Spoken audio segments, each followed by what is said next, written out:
Hello friends, मैं रंजना और स्वागत है आप सभी का मेरे यूट्यूब चैनल पे ज्ञानदीप कॉमर्स क्लासेस में। फ्रेंड्स, प्रीवियस वीडियो में हम लोगों ने ऑब्जेक्टिव ऑफ अकाउंटिंग पढ़ा था कि अकाउंटिंग करने के मुख्य उद्देश्य क्या क्या है। आज की वीडियो में हम बुक कीपिंग क्या होता है इसके बारे में हम पढ़ेंगे। बुक कीपिंग से फ्रेंड्स आप लोग क्या समझते हैं? बुक कीपिंग यानी दो शब्द से मिलकर एक शब्द बना है बुक एंड कीपिंग। बुक का मतलब होता है कि एक किताब और कीपिंग का मतलब होता है उस किताब का रख रखाव। अगर हम in terms of book keeping से पता चले तो बुक कीपिंग जो है वो दो शब्दों से मिलकर बनी हुई है, बुक एंड कीपिंग। उसका मतलब होता है रिकॉर्ड्स को मेंटेन करना in place in the business. हमारे बिजनेस में सारे रिकॉर्ड्स जितने भी ट्रांजेक्शन्स हैं उसको बिजनेस में रखना, बुक्स में मेंटेन करना, वो होता है बुक कीपिंग। एक बार हम इसकी डेफिनेशन के थ्रू पढ़ लेते हैं कि recording of business transactions, business के जो भी ट्रांजेक्शन्स हैं उन सारे ट्रांजेक्शन्स को, बिजनेस में होने वाली जितनी भी गतिविधियां हैं उनको सिस्टमेटिक मैनर में एक बुक्स के अंदर रिकॉर्ड करना, रखना, इस called book keeping.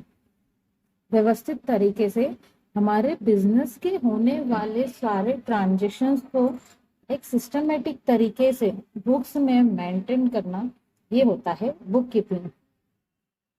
Book keeping is the process of recording the financial transaction and event of a business in the books of account, general और subsidiary books.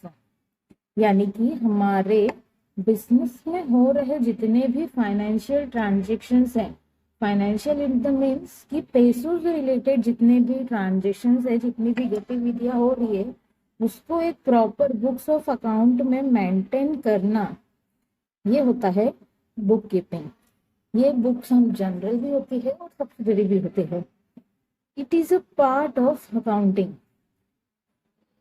The main aim of bookkeeping is to maintain systematic record of the financial transaction. और bookkeeping का main उद्देश्य सिर्फ एक ही होता है कि हमारे बिजनेस के जितने भी फाइनेंशियल ट्रांजेक्शन्स हैं उनको सिस्टमेटिक तरीके से हम रिकॉर्ड कर सकें। फ्रेंड्स, हमने पूरे मीनिंग में एक ही चीज देखी कि हमारे जो भी बिजनेस के फाइनेंशियल ट्रांजेक्शन्स होते हैं, मॉनेटरी टर्म के ट्रांजेक्शन्स होते हैं, यानी कि पैसे से रिलेटेड जो भी ट्रांजेक्शन्स होते हैं उसको एक बुक में व्यवस्थित तरीके से रिकॉर्ड करना, सिस्टमेटिक तरीके से रिकॉर्ड करना, ये होता है बुक कीपिंग। ठीक है, इसकी हम डेफिनेशन पढ़ लेते हैं थोड़ी सी।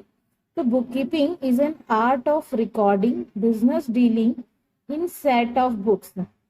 बुक कीपिंग जो है ये एक तरीके का आर्ट है, एक कला है, ठीक है, जिसके अंदर हम हमारे बिजनेस के जितने भी डीलिंग्स हैं, जितने भी ट्रांजेक्शन्स हैं उनको रिकॉर्ड करते हैं। और ये डेफिनेशन किसके द्वारा दी गई है? According to J.R. बाटली बॉय। ठीक है, नेक्स्ट डेफिनेशन है जो कि नॉर्थकॉट ने दी है।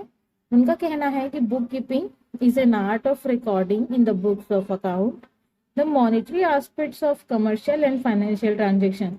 उन्होंने भी सेम बात कही है कि बुक कीपिंग जो है वो एक कला है, इज एन आर्ट, जिसके थ्रू हम क्या करते हैं, हमारे बुक्स जितने भी बिजनेस के फाइनेंशियल ट्रांजेक्शन है मॉनेटरी टर्म के, ठीक है, उन सारे ट्रांजेक्शन को हम हमारी बुक्स ऑफ अकाउंट में रिकॉर्ड करते हैं।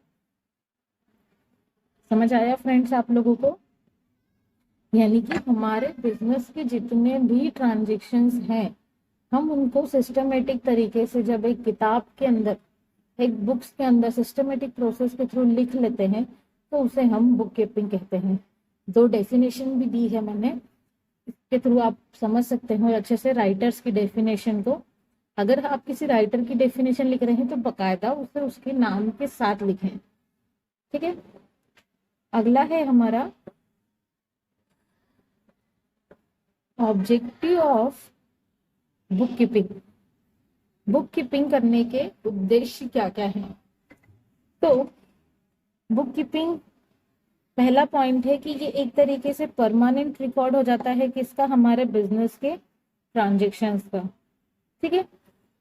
सेकेंड पॉइंट है to keep record of income and expenses in such way the net profit or net loss can be calculated, may be calculated।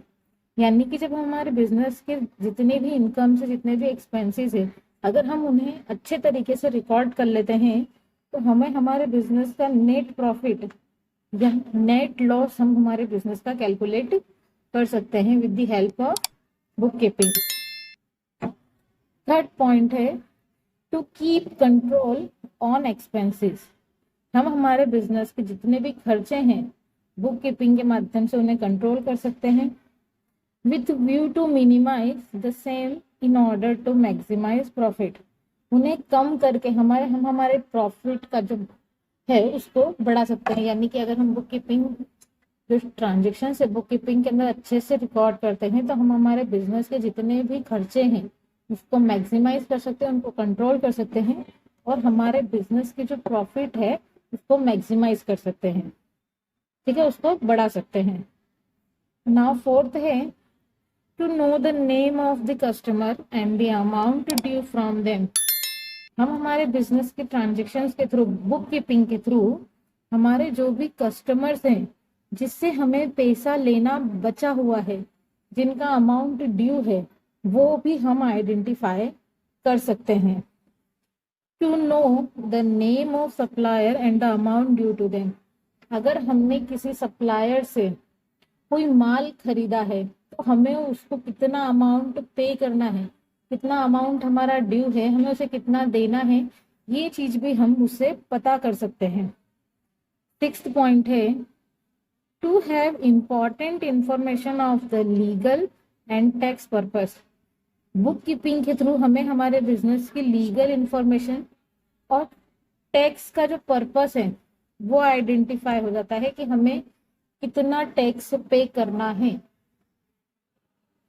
Next point है to keep record of assets and liabilities in such a way that the financial position of the business में be ascertained। यानी कि हम हमारे business की जितनी भी assets हैं और जितनी भी लाइबिलिटीज हैं उनको पता कर सकते हैं किसके थ्रू, बुक कीपिंग के थ्रू। अगर हम हमारे बिजनेस की सारी असेट्स और सारी लाइबिलिटीज को अगर रिकॉर्ड करते हैं तो हम हमारे बिजनेस की फाइनेंशियल पोजीशन भी पता कर सकते हैं कि हमारे बिजनेस में असेट्स कितनी है, हमारी संपत्ति कितनी है और देन हमारी लाइबिलिटी, हमारे दायित्व हमारे बिजनेस में कितने हैं।